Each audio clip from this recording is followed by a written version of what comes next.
مولانا Salman Bijnori official کے YouTube channel کو subscribe کریں اور بیل آئیکن پر کلک کریں۔ جو گزرا ہے تو عمرے کی سعادت نصیب فرمائی۔ میں گیا تو روضہ اقدس پہ دو بڑی شخصیات کی زیارت ہوئی۔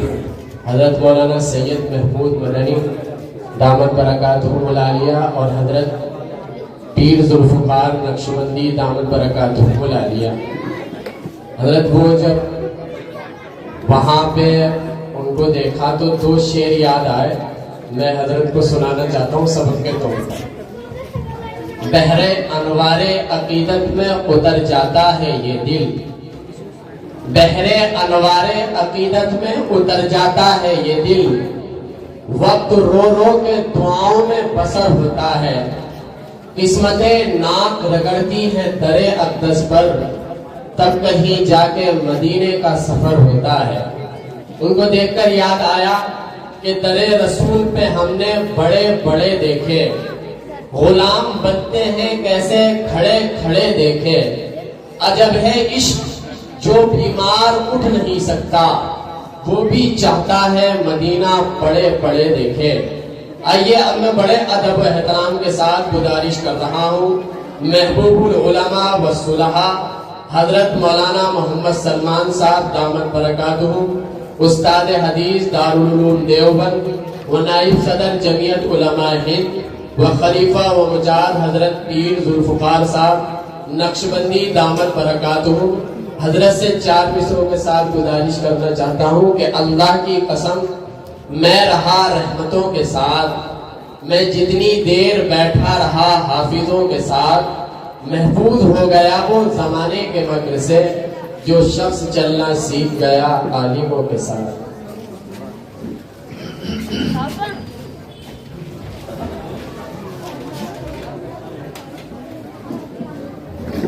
بسم اللہ الرحمن الرحیم،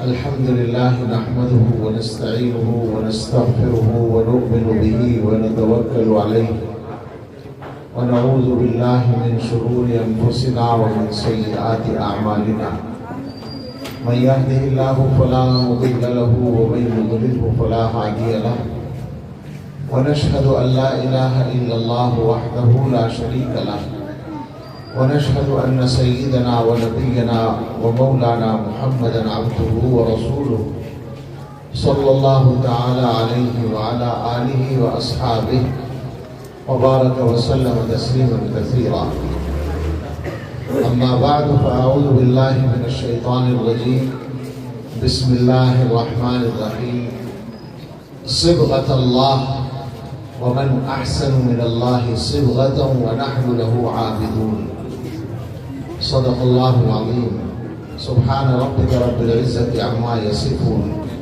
وسلام على المرسلين والحمد لله رب العالمين، اللهم صل على سيدنا محمد وعلى آل سيدنا محمد وبارك وسلم۔ آج کل کے اعتبار سے جلسے کا وقت ختم ہو چکا ہے، بلکہ جب شروع ہوا تھا تبھی ختم ہو گیا تھا، لیکن اور دوسری بات یہ بھی کہ کسی خاص بیان کی ضرورت باقی بھی نہیں رہی، اس لیے کہ بیان ہو چکا ہے۔ میرا خیال ہے ایک ایسے عالم کا جن کو خطیب العصر کہا جا سکتا ہے، ہمارے مخدوم زادے ہیں اور بہت بڑے عالم ہیں، حضرت مولانا مفتی محمد عفان صاحب منصور پوری دامت برکاتہم، عمر میں ہم سے چھوٹے مگر ہر اعتبار سے باقی بڑے ہیں۔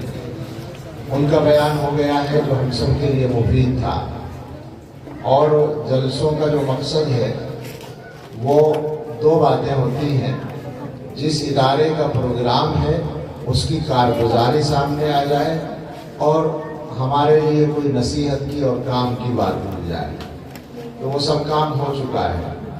لیکن یہ بھی طریقہ ہے کہ جب کوئی کام کسی آدمی کے لیے مقرر ہوتا ہے تو تھوڑا بہت اسے بھی کرنا ہی پڑتا ہے، اس لیے 10-15 منٹ میں بھی کچھ عرض کروں گا، اور میں یہ چاہتا ہوں کہ 12 بجے تک ہم لوگ دعا کر کے فارغ ہو جائیں۔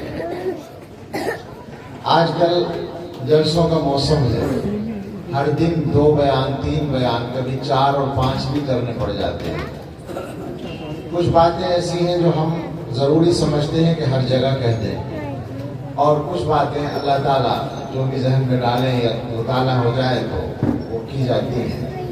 کل مغرب کی نماز کے وقت میں ایک جگہ میوات میں تھا اور ایک گزرتے ہوئے 2 منٹ کے لیے رکنا تھا. وہاں مغرب کا وقت تھا.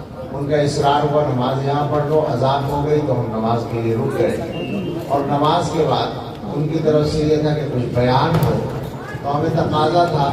ہم نے 1.5 منٹ میں ایک بات کہی.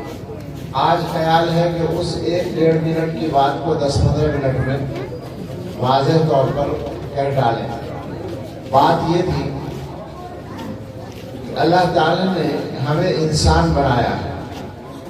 انسانوں کے علاوہ بھی دنیا میں بہت سی مخلوقات ہیں. جاندار جو مخلوقات ہیں ان کو ہم حیوان کہتے ہیں. اپنے علاوہ جتنے جاندار ہیں وہ حیوان کہلاتے ہیں.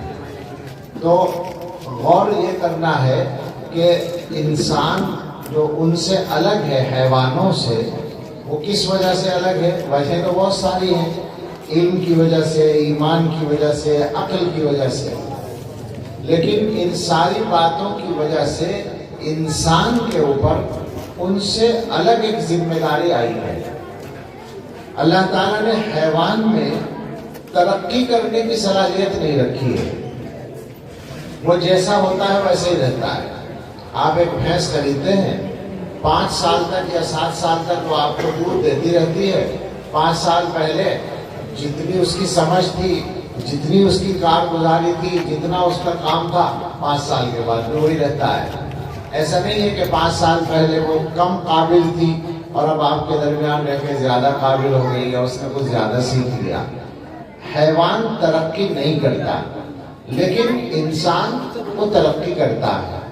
یہ فرق ہے فطری اور طبعی طور پر انسانوں میں اور حیوانوں میں. اور جب وہ انسان مسلمان ہو پھر تو اس کی ذمہ داری ہو جاتی ہے کہ وہ ترقی کرے، وہ تبدیلی لائے اپنے اندر. ترقی کا مطلب لفظ ترقی جو ہے نا آج کل وہ تو صرف دنیا میں پیسے ویسے کی ترقی کے لیے بولتے ہیں، لیکن آپ اس کو اس معنی میں بولیں جس معنی میں آج کل انگریزی کا لفظ بولا جاتا ہے ڈیولپمنٹ، تطور عربی میں.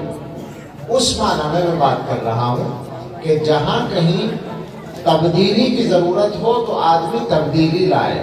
جہاں کہیں کسی کام کو بہتر بنانے کی ضرورت ہو آدمی اس کو بہتر بنائے. ہم مسلمان اگر اپنے حالات پر غور کریں گے تو ہمیں یہ محسوس ہو جائے گا سوچنے سے کہ ہم لوگوں کا اس پہلو سے جو معاملہ کمزور چل رہا ہے. کل ملا کر ذرا غور سے سمجھیں اس بات کو، کل ملا کر ہم لوگ سستی کا شکار ہیں اور اس کی وجہ سے ترقی نہیں ہوتی ہے. ہونا یہ چاہیے کہ ہم میں سے ہر آدمی اپنے بارے میں غور کرے، روزانہ غور کرے تاکہ وہ آگے بڑھتا جائے. جو لوگ کاروباری لوگ ہیں ان کو پتا ہے، اور بلکہ سبھی کو پتا ہے کہ کاروباری آدمی جو حساب لگاتا ہے اپنی ترقی کا وہ روزانہ کا لگاتا ہے. اگر کل اس کے پاس 50 لاکھ روپے تھے اور آج بھی چونکہ تم 50 لاکھ ہیں تو وہ نقصان سمجھتا ہے.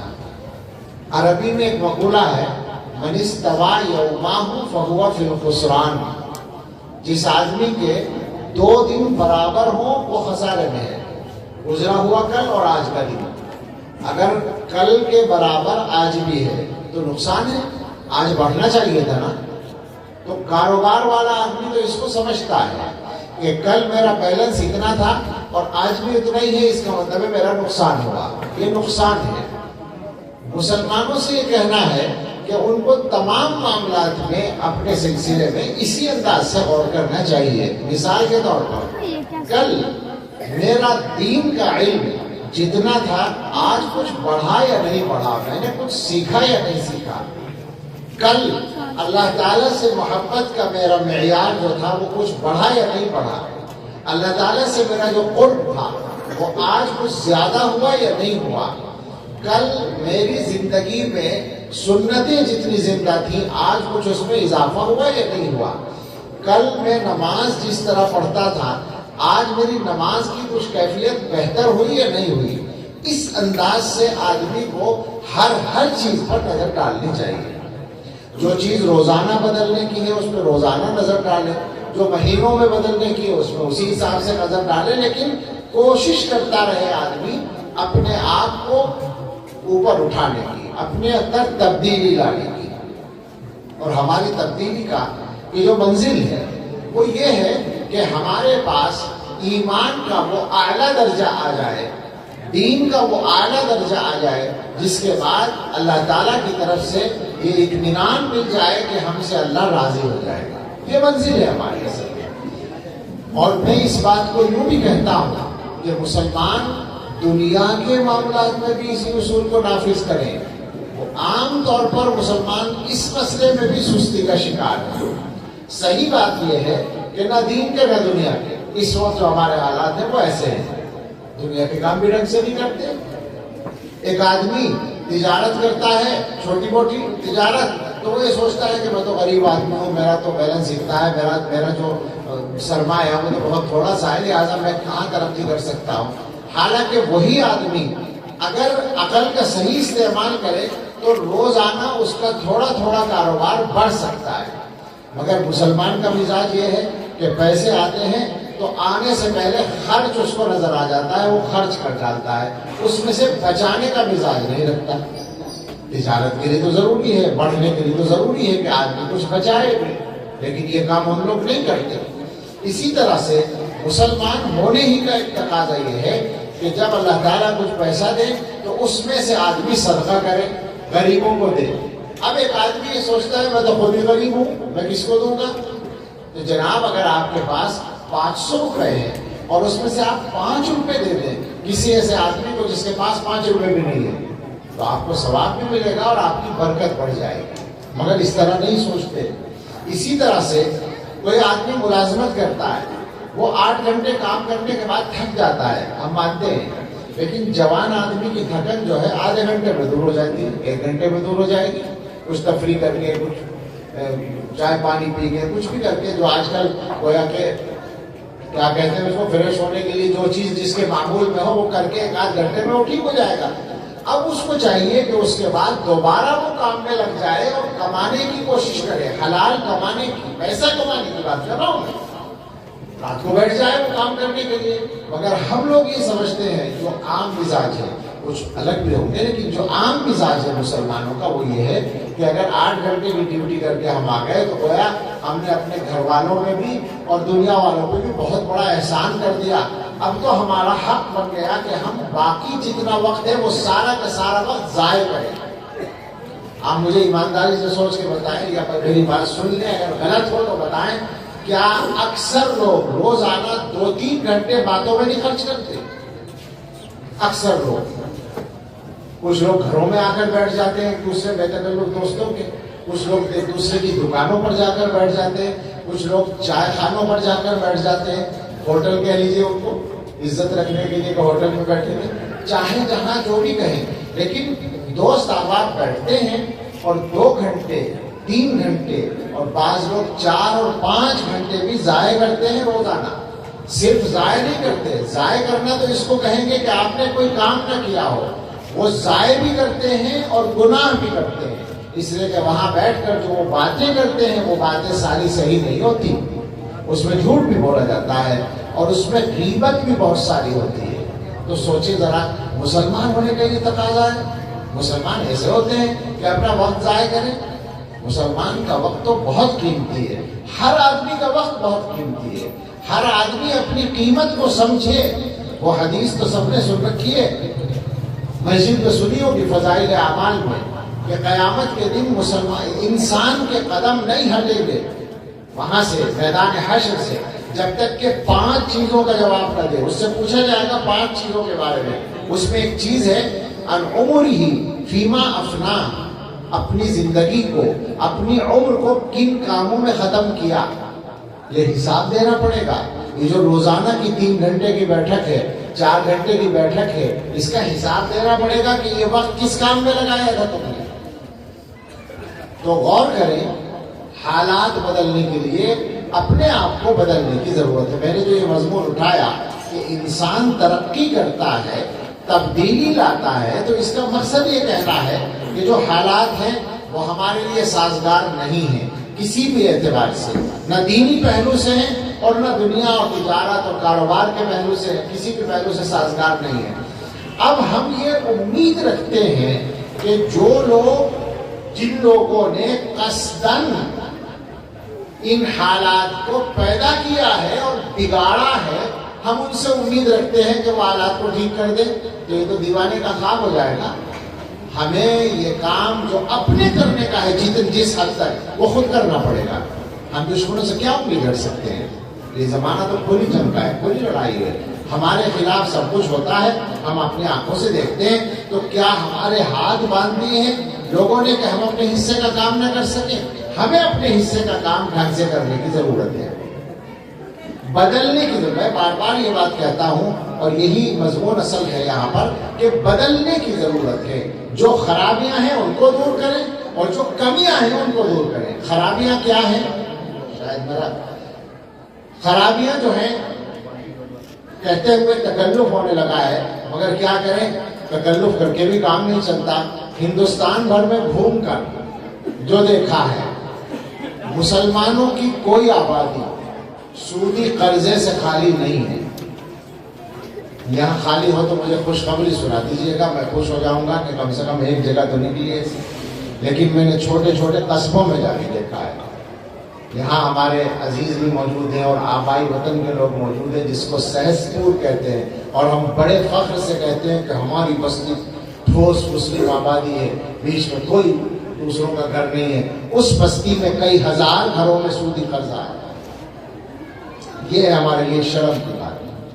اور بجنور کے پھر دوسرے قصبات میں نے جا کے پوچھا ہے، اور سہارنپور میں اور مظفر نگر میں اور شاملی میں اور میرٹھ میں اور دلی میں، یہ دلی میں ہم بیٹھے ہیں تو دلی کے آپ بتا دیں مجھے، اور میوات میں اور ہریانہ کے دوسرے علاقوں میں، اور اس کے بعد آگے چل کے راجستھان میں اور گجرات میں اور تمل ناڈو میں اور مہاراشٹر میں اور کرناٹک میں اور چھتیس گڑھ میں، اور صاحب ادھر بہار میں اور جھارکھنڈ میں اور آسام میں اور بنگال میں اور ادھر آندھرا اور تلنگانہ میں۔ کون سی جگہ کا جہاں جہاں پوچھا ہے جناب، جہاں مسلمانوں کی آبادی ہے وہاں سودی قرضے میں بھیجے ہوئے، اور اس کی وجہ سے کتنی نحوستیں آ گئی ہیں میں آپ کو کھول کے نہیں بتا سکتا، شرم آتی ہے، بتانا مشکل ہے۔ جہاں جائیے مسلمانوں میں نشہ ہے، اور نشے کا عالم یہ ہے، جو جائزہ ہے، جو سروے ہے وہ یہ ہے کہ آبادی کے اعتبار سے نشہ مسلمانوں میں زیادہ ہے غیروں کے مقابلے میں۔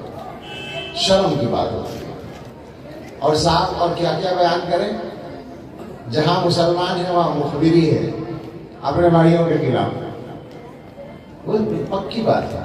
جہاں بھی جائیے، جہاں بھی پوچھے، کچھ لوگوں نے باقاعدہ ذریعے معاش بنا لیا اس کو۔ اور کیا مطلب یہ کہ یہ اس انداز سے بات کرتے ہوئے شرم بھی آتی ہے، تکلف بھی ہوتا ہے اور تکلیف بھی ہوتی ہے، اور یہ بھی یقین ہوتا ہے کہ سامنے والوں کو بھی تکلیف ہو رہی ہوگی، مگر اسی لیے کہتے ہیں کہ کاش کچھ تکلیف ہو جائے، کاش دلوں کو لگ جائے کوئی بات اور بدلنے پر آ جائے۔ مسئلہ وہ یہ بدلنے کا، جو حالات جس طرح کے حالات ہم گزار رہے ہیں وہ حالات ایسے نہیں ہے کہ ان حالات میں کوئی قوم ترقی کر سکے۔ میں نے ابھی کہا دنیا کے معاملات کو بھی ہم ٹھیک نہیں کر رہے۔ میں نے ابھی آج دن میں ایک جگہ مظفر نگر کے ایک گاؤں میں وہ بیان کر رہا تھا، تو وہ گاؤں کے لوگ تھے، ان کے سامنے یہ بات مجھے یاد آئی، یہاں بھی بیان کرنے میں حرج نہیں ہے کہ رسول اللہ صلی اللہ تعالیٰ علیہ وسلم نے مسلمانوں کو ایسی رہنمائیاں دی ہیں جیسے کوئی بچے کو ہاتھ پکڑ کے چلائے۔ اس میں بطور مثال میں نے سنایا، بہت سی جگہ سناتا ہوں، کہ حضور نے بتایا ہے کہ اگر تمہارے پاس جائیداد ہے، زمین جائیداد ہے، تو اسے بیچنا نہیں ہے، بیچو گے تو برکت نہیں ہوگی، سوائے اس کے کہ بیچ کے زمین جائیداد ہی حاصل کر لو۔ آپ لوگ یہاں رہتے ہیں، آپ نے تجربہ کیا ہوگا، اگر کوئی آدمی اپنا گھر بیچ کے فوراً گھر نہ خریدے تو چلا جاتا ہے، پیسہ ختم ہو جاتا ہے، برکت ختم ہو جاتی ہے۔ حضور نے فرما رکھا ہے من باع ارضا او عقارا کان قمنا اللہ یبارک لہ فیہ ان لم یجعلہ فی مثلہ۔ جو آدمی کوئی زمین یا جائیداد بیچے تو وہ اس کا مستحق ہے کہ اسے برکت نہ دی جائے سوائے اس کے کہ اس کو زمین جائیداد میں لگا دے. اگر زمین جائیداد بیچ کر اسی میں لگایا تو فائدہ ہوگا، برکت ہوگی، ورنہ نہیں ہوگی. آپ سوچیں مسلمانوں کے کیا حالات ہیں. مسلمانوں کے حالات یہ ہیں کہ باپ کا انتقال ہوتا ہے گاؤں میں، زمین کی تقسیم پہ جھگڑا ہوتا ہے. اور جھگڑا پکی بات ہے. کیوں ہوتا ہے؟ ایک تو وہ ابا جان جو دنیا سے گئے ہیں وہ پہلے ہی گڑبڑ کر کے گئے ہیں، اولاد کے ساتھ انصاف کر کے نہیں گئے ہیں. اکثروں کا تو یہی حال ہے، لہٰذا بھائیوں میں لڑائی ہوتی ہے. اور پھر جو وہ بھائی ہیں ان کے جذبات یہ ہوتے ہیں ہر ایک کے کہ مجھے مل جائے زیادہ، اس کو نہ ملے. اکثر گھرانوں میں جھگڑے ہوتے ہیں. جھگڑے ہونے کے بعد وہ زمین بک جاتی ہے. اور بکنے کے بعد کیا ہوتا ہے؟ جن کی شادی نہیں ہوئی ہے وہ شادی کے دن اس سارے پیسے میں آگ لگا دیتے ہیں، کیونکہ شادی تو اسی طرح ہونی ہے جس میں پیسہ خرچ ہوتا ہے. اور جن کی شادی ہو گئی ہے وہ بہت بڑا تیر مارتے ہیں تو کاروبار میں لگاتے ہیں. اور کاروبار میں کہوں گا تو آپ کو پھر برا لگے گا. برا تو خیر آپ نہیں مان رہے، سن رہے بیچارے میری بات. کیا کریں؟ کاروبار کرنا نہیں آتا. وہ جو زمین بیچی ہے جس نے اور وہ سوچ رہا ہے کہ میں پیسہ کاروبار میں لگا لوں، تو اکثر مسلمانوں سے کاروبار کرنا نہیں آتا اور کام سیکھ کے کرنے کی عادت نہیں. میں غلط تو نہیں کہہ رہا ہوں، کچھ لوگ ہیں جو کام سیکھ کے کرتے ہیں ورنہ اکثر سیکھ کے کرتے. ہمارا حال تو یہاں تک پہنچا ہوا ہے، آپ ہنسیں گے، گاڑی چلانے کا کام، ڈرائیونگ کا کام بھی سیکھ کے کرنا نہیں جانتے. ہم میں سے، ہمارے گاڑی چلانے والوں میں سے کتنے لوگ ہیں جنہوں نے باقاعدہ سیکھا ہو اس کام کو؟ میں اس کا تجربہ رکھتا ہوں. مجھ سے گاڑی چلانی نہیں آتی، سائیکل بھی چلانی نہیں آتی، لیکن گاڑی میں بیٹھنا آتا ہے، اس کا مجھے بہت تجربہ ہے. تو میں نے یہ دیکھا ہے کہ غیر مسلم ڈرائیور 90% 99% ڈرائیونگ اچھی کرتے ہیں اور ہمارے 90% ڈرائیونگ اچھی نہیں کرتے. وجہ کیا ہے؟ سیکھتے نہیں، باضابطہ نہیں سیکھتے. مجبوریاں بھی ہیں، ساری گالیاں ہی دینے کی بات نہیں ہے، مجبوریاں بھی معلوم ہے ہمیں، وہ ٹھیک ہے اپنی جگہ. لیکن وہ مسلمان ہی کیا جو مجبوریوں کے آگے اس طرح ہتھیار ڈال دے کہ اپنا ڈھنگ کا کام ہی نہ کر سکے. بھائی تمہارے دلوں میں کلمہ ہے، اللہ پر ایمان ہے. تمہارے دل میں جب اللہ پر ایمان ہے تو تمہارے اندر زندگی کا ایک ابلتا ہوا سمندر ہونا چاہیے. الحی القیوم پر تمہارا ایمان ہے. اللہ تعالیٰ کا جو نام ہے وہ زندہ ہے، اس کے دل میں بٹھانے سے زندگی آتی ہے. مسلمان ہے اور اتنی مردگی کا شکار ہے کہ کوئی کام ڈھنگ سے کرنے کو تیار نہیں ہے، تو وہ جائیداد بیچنے والا کاروبار میں لگاتا ہے اور اگلے سال پتہ چلا کاروبار ختم ہو گیا، وہ سارا پیسہ ختم ہو جاتا ہے. اس طرح سے ہم حالات کا شکار چل رہے ہیں. یہ تو ہماری دنیا کا معاملہ ہے. دینی معاملات ہمارے سامنے ہیں. ایک چھوٹی سی بات کہتا ہوں کہ آبادی کا سروے کر لیں، کتنے فیصد مسلمان قرآن پڑھے ہوئے ہیں. قرآن ابھی مولانا بیان کر رہے تھے، قرآن کریم اور دینیات اتنی پڑھنا جس سے نماز، روزہ، حج، زکوٰۃ جو فرائض واجبات ہیں وہ صحیح طور پر ادا ہو سکے اور آدمی عقیدے کو اور ایمان کو سمجھ سکے. یعنی موٹے طور پر یوں کہہ لیں کہ جنت میں جانے والے کچھ ضروری کام وہ کر سکے. اتنا دینیات کا علم حاصل کرنا ہر مسلمان کے لیے فرض عین ہے، پکی بات ہے. اب ہمیں بتائیں کہ کتنے مسلمان یہ کام کر رہے ہیں. صحیح بات تو یہ ہے کہ کسی بھی تعلیم میں ابھی ہمارا معیار وہ نہیں ہے جو ہونا چاہیے، لیکن تھوڑا بہت اگر کچھ ہے تو وہ روزی روٹی والی تعلیم میں ہے، جبکہ وہاں بھی گارنٹی کچھ نہیں ہے. اس کو میں بہت زیادہ کھولنا نہیں چاہتا، تکلیف ہی ہوتی ہے. لیکن بہرحال مسلمان جو کوشش کر رہے ہیں اپنے بچوں کو پڑھانے کی، بہت مبارکباد ہے، بہت اچھی بات ہے. لیکن یہ ذہن میں رکھیں کہ وہ جو کچھ بھی کر رہے ہیں وہ دنیا کی اس مختصر زندگی کے لیے ہے. بعد کی جو لمبی زندگی آخرت کی، اس کے لیے تیاری کا کام ہمارے یہاں نہیں ہو رہا ہے. تو بدلنا ہے اپنے آپ کو اور بدل کر واپس لوٹنا ہے اصل چیز کی طرف، اپنے صحیح دین کی طرف، کامل دین کی طرف. میں نے جو آیت کا ٹکڑا پڑھا ہے، مفتی صاحب کی زبان میں ایک جملہ آیا تھا، شاید اسی وقت مجھے خیال آیا کہ میں آیت پڑھوں گا. اللہ کا رنگ، صبغۃ اللہ، یعنی جو اللہ کا رنگ ہے اس کو چڑھاؤ اپنے اوپر، اس کو اختیار کرو. ومن احسن من اللہ صبغۃ، اور اللہ سے اچھا رنگ کس کا ہو سکتا ہے جو اللہ کی طرف سے چڑھایا جاتا ہے. مطلب یہ ہے کہ آپ اپنی زندگی اس طرح سیٹ کریں کہ آپ مسلمان نظر آئیں. آپ مسلمان دکھائی دیں، آپ اللہ کو ماننے والے نظر آئیں. یہ صحیح ہے، حالات مشکل ہیں اور مشکلات بڑھ رہی ہیں، مگر ہمیں یہ طے کر کے چلنا ہے کہ ہمیں مسلمان جینا ہے، مسلمان مرنا ہے، اور کوئی بات نہیں ہمیں منظور ہے. اور دو باتیں کر بات ختم کرنا چاہتا ہوں. یہ جو حالات ہیں ان کے بارے میں بھی غور کریں ذرا. جیسے مثلا حالات سے مجھے مراد ہے شریعت پر عمل کرنے میں جو رکاوٹیں کھڑی ہو رہی ہیں حکومت کی طرف سے. باقاعدہ آپ تو قانون بن رہے ہیں، کھلا کھلا ہماری شریعت کے خلاف قانون بن رہے ہیں. ہم کوشش کرتے ہیں، احتجاج کرتے ہیں، مقدمے لڑتے ہیں، کامیابی نہیں ملتی ہے، وہ قانون بنا دیتے ہیں. طلاق کے مسئلے میں بنایا، حجاب کے مسئلے میں بھی بعض جگہ بنا دیا، اور کون کون سے معاملات ہیں. کئی برے کاموں کو انہوں نے جائز قرار دے دیا قانون، جو بالکل انسانیت کے بھی خلاف ہے. بغیر نکاح کے رہنے کو جائز قرار دے دیا قانونی طور پر، اور بہت سے معاملات ہیں. شریعت کے خلاف جو کچھ ہو رہا ہے یا شریعت پر عمل کرنے میں جو رکاوٹیں آ رہی ہیں، آپ اور ہم یہ بات سمجھ لیں کہ یہ ہماری بدعملی کا نتیجہ ہے، چونکہ شریعت پر عمل کرنے کو ہم خود تیار نہیں ہیں پہلے سے. یعنی مثال کے طور پر طلاق کا میں نے ذکر کر ہی دیا. جب طلاق پر حکومت نے قانون بنایا کہ 3 طلاق جو ہے وہ نہیں مانی جائے گی، تو حکومت نے اب قانون پر، ان سے شکایت ہے ہمیں، انہیں نہیں بنانا چاہیے تھا، انہیں دخل نہیں دینا چاہیے تھا. لیکن میرا اپنے بھائیوں سے یہ سوال ہے کہ حکومت نے تو اب قانون بنایا، تم نے تو پہلے کنڈم کر رکھا ہے عملی طور پر. کیا معلوم نہیں کہ بہت سے گھروں میں 3 طلاق دینے کے بعد بیویوں کو ایسے رکھ لیا مسلمانوں نے؟ تم شریعت پہ عمل نہیں کرو گے تو وہ کرائیں گے تو کیا تم سے شریعت پر عمل؟ سوچنے کی بات ہے. آج اگر نماز پڑھنے میں کہیں کہیں کچھ مشکلات کھڑی کی جا رہی ہے جان بوجھ کر، عام ہندوؤں کو کوئی پریشانی نماز سے نہیں ہے، وہ آج بھی مدد کرنے کو تیار ہے نماز پڑھنے میں، اور کرتے ہیں. لیکن ماحول بنایا جا رہا ہے، پلان کے تحت بنایا جا رہا ہے. مگر جو کچھ بھی ہو، اگر نماز پڑھنے میں دشواری آ رہی ہے تو مسلمان ہمیں بتائیں کہ اتنے دنوں سے آسانی تھی، کتنے لوگوں نے نماز پڑھی؟ اور گھر میں نماز پڑھنے میں تو اب بھی پابندی نہیں جناب. گھر میں کتنے لوگ نماز پڑھتے ہیں؟ اپنے محلے کی مسجد میں کتنے لوگ نماز پڑھتے ہیں؟ یہ شکایت ہماری صحیح ہے کہ ہمیں ایئرپورٹ پہ بھی نماز کی اجازت ہونی چاہیے، اور ہے، ابھی تک تو ہے الحمدللہ، ہم پڑھ رہے ہیں. لیکن مسلمانوں سے یہ سوال ہے کہ وہ اگر رکاوٹ کھڑی کریں وہ ان کا کام ہے. تم نے آسانیوں سے کتنا فائدہ اٹھایا ہے؟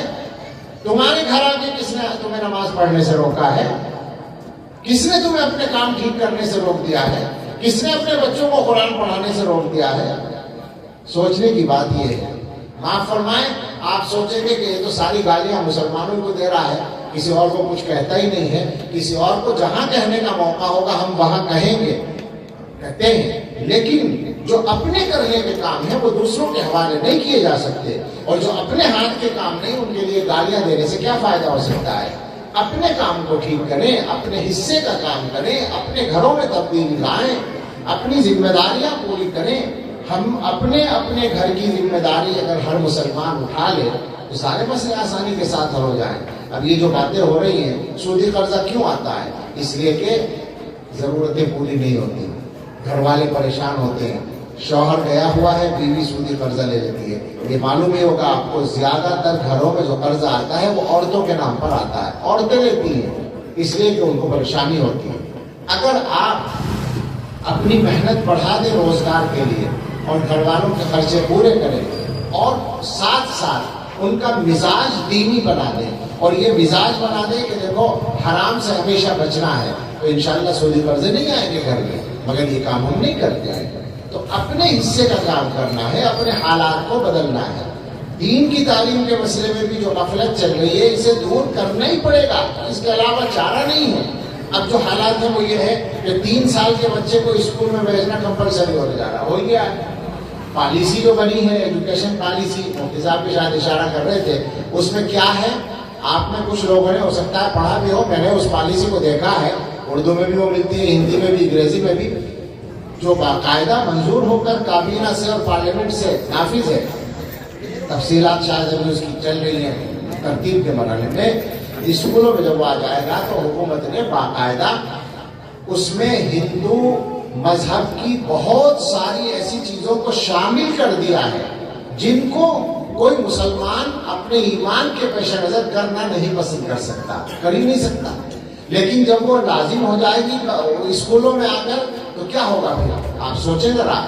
میں بار بار یہ بات کہہ رہا ہوں کہ ایسے حالات ہیں کہ بچہ اسکول سے آئے گا تو آپ مجبور ہوں گے یہ کہنے پر کہ بھائی بیٹے تم اسکول سے آ رہے ہو، کلمہ پڑھ لو ایک بار، پتہ نہیں ایمان بچا یا گیا.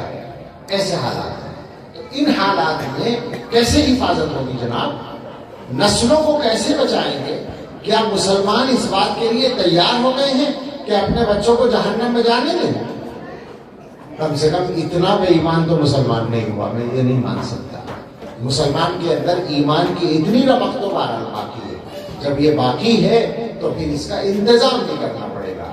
اپنے بچوں کے دین و ایمان کی حفاظت کے لیے کام کرنا پڑے گا. یہ بات ذہن میں رکھے کہ دین کی تعلیم جس کو کہتے ہیں، یہ جو مکتب اور مدرسے میں ہو رہی ہے، یہ تعلیم جہاں بند ہوئی ہے وہیں ایمان منقطع ہوا، وہیں ایمان کا سلسلہ ختم ہوا ہے. اور جہاں جاری رہی ہے وہاں تمام تر مخالفت کے باوجود ایمان زندہ اور باقی رہا ہے.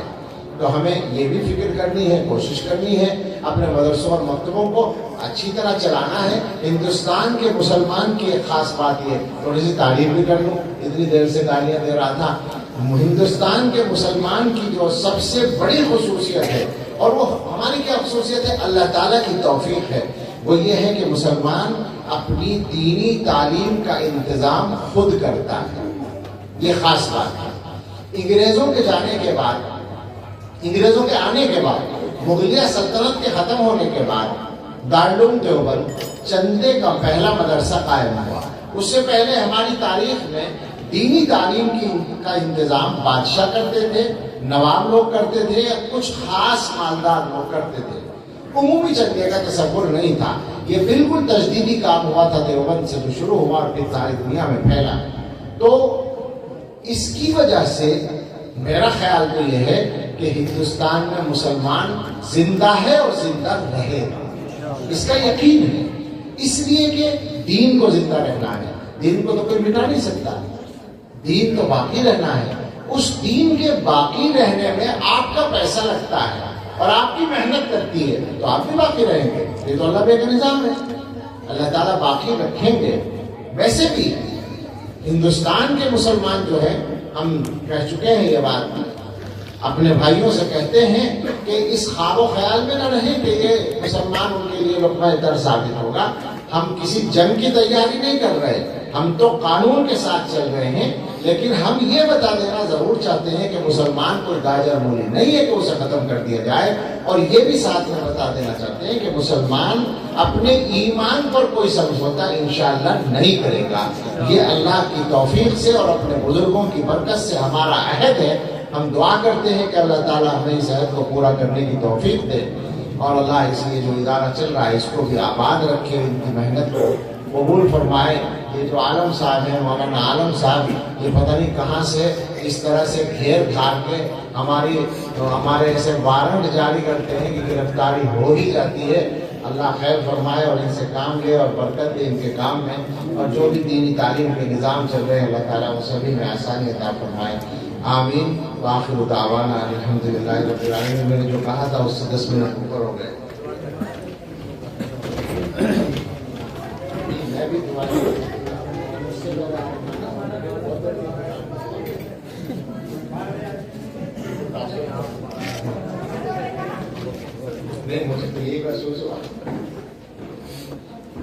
الحمدللہ رب العالمین والصلاة والسلام علی سیدنا محمد وآلہ وأصحابہ اجمعین. ربنا آتنا فی الدنیا حسنۃ وفی الآخرۃ حسنۃ وقنا عذاب النار. اے اللہ ہم سب کے گناہ معاف فرمائیے، اس پروگرام کو قبول فرمائیے. یہاں جو باتیں کہی گئی ہیں ہمیں ان پر عمل کی توفیق عطا فرمائیے. اے اللہ ہم آپ کے کمزور بندے ہیں، ہر اعتبار سے کمزور ہیں. ہمیں اللہ قوت عطا فرمائیے، ایمانی قوت عطا فرمائیے، علمی اور روحانی اور جسمانی قوت عطا فرمائیے. اے اللہ ہر قسم کی بیماریوں سے شفا عطا فرمائیے. ہم میں، ہمارے گھروں میں، رشتہ داروں میں، متعلقین میں جو کوئی بیمار ہیں اللہ سب کو صحت کاملہ عطا فرما دیجیے.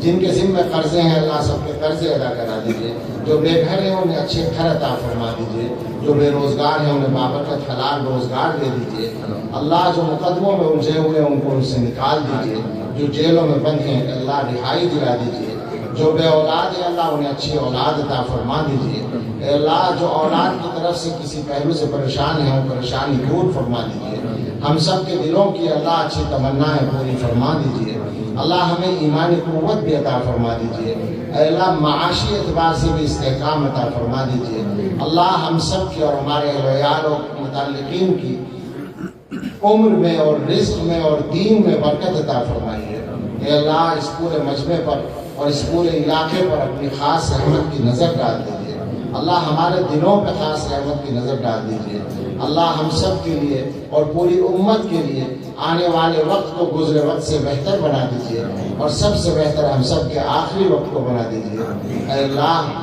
ہم اپنے لیے اور سارے لوگوں کے لیے ہر خیر کا سوال کرتے ہیں، اللہ فرما دیجیے، ہر شر سے پناہ چاہتے ہیں اپنی پناہ میں لے لیجیے، اور ہماری یہ دعائیں اور اس سے پہلے اور بعد کی جو بھی دعائیں ہیں اللہ سب قبول فرمائیے، ربنا تقبل منا انك انت السميع العليم وتب علينا انك انت التواب الرحيم وصلى الله على سيدنا محمد وآله وأصحابه أجمعين برحمتك.